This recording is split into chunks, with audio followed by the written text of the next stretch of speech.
Lena, somebody told me you could speak like a lot of languages. Well, not a lot. Maybe 3. 3, you're trilingual. That's better than most. What do you speak? My first language is Chinese, and then I took Japanese for 10 years, and I'll speak English, obviously. Not bad.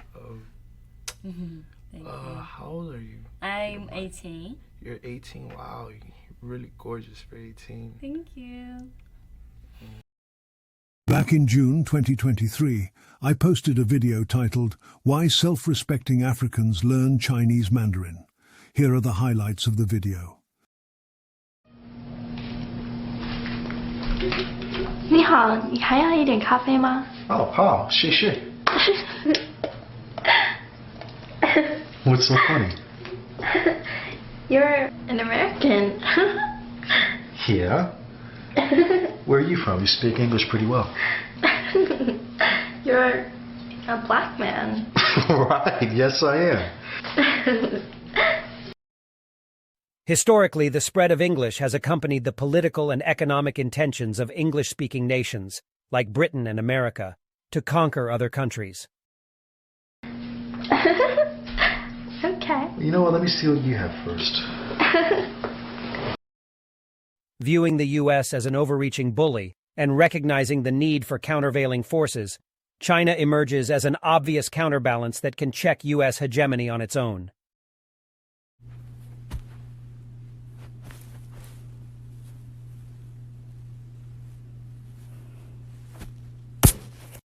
China too powerful.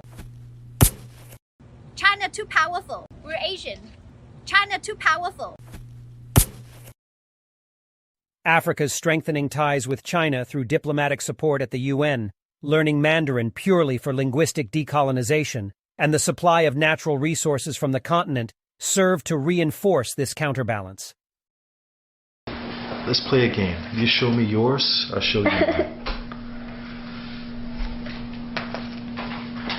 Yeah, do a little slow tease for me.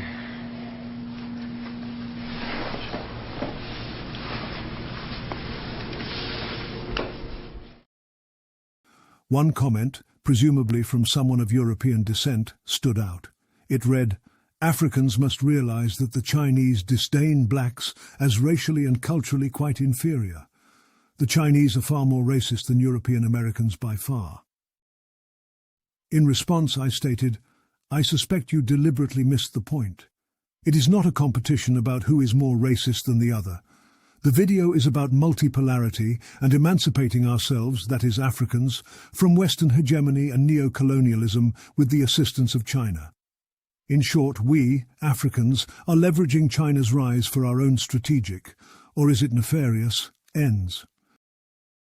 Besides, nobody has the monopoly on bigotry, that is racism, not Asians, not Europeans, not even Arabs and Indians. The hate is mutual. Africans are equally, if not more racist than any other race. It is just that most dark-skinned people across the world have perfected the art of overplaying the victim card and crying wolf about race issues. Yet we dark-skinned people are as hateful to each other as we are hateful towards those of other races who hate us."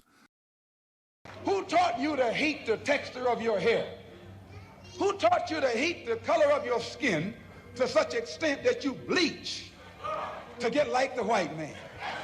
Who taught you to hate the shape of your nose and the shape of your lips?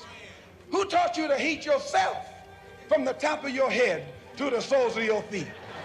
Who taught you to hate your own kind? Who taught you to hate the race that you belong to? So much so that you don't want to be around each other.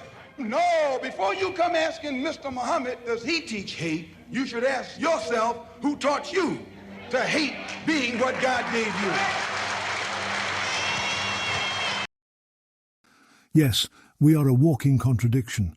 We self-loathe as much as we loathe other races. Our hate is a paradox.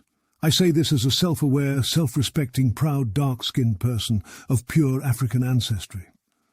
I'm conscious of our major flaws, including internal politics like bigotry in the form of colorism and tribalism, and external politics such as black supremacy and abnormally extreme disdain and hate for Europeans due to slavery, colonialism, and neo-colonialism. This saps most, if not all, of our energy. Yet somehow, some way, some disdain and hate is reserved for Asians, Arabs, and Indians. Remember, proficiency in Chinese Mandarin is not meant to further alienate Africans from our own language, culture, and history, but rather, it is a strategic asset in our diplomacy arsenal for neutralizing Western imperialism.